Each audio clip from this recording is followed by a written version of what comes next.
to Simple Conversations with ASG.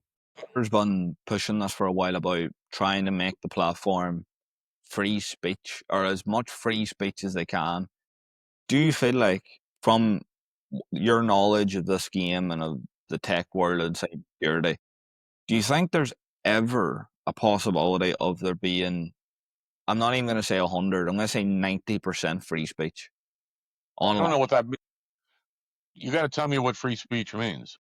From what I know, again, it's going to be a very, very simple. Because this is the philosopher's question. Yeah. Is what are you talking about? Because does free speech mean, are you allowed to go to an airport with free speech and say, I got a bomb, without a consequence? Are you allowed to go to a movie theater and start screaming, fire, fire, fire, everybody leave, without consequence? We have certain exceptions. And I say I'm talking cultures. I'm not saying US here, but just various cultures have various exceptions. Threatening to go out and murder somebody is a crime in many, many places. In other places, it may not be a crime. Context matters. Oh, I'm going to fucking kill you. Well, we're just bantering. So again, context, meaning, how do you judge free speech in that? And that is what's become so politicized. When I referenced earlier, misinformation, disinformation, and certain conservative right-wing factions are fighting back against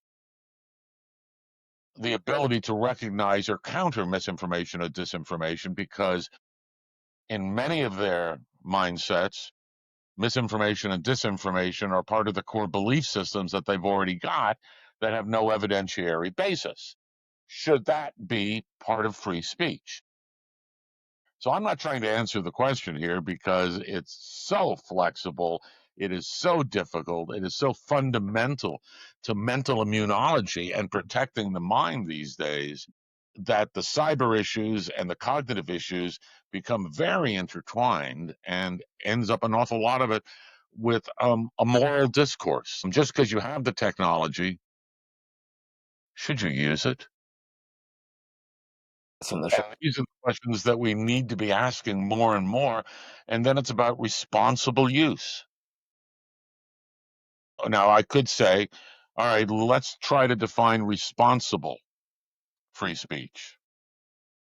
All right, one ethicist, and this gets into the history of ethics.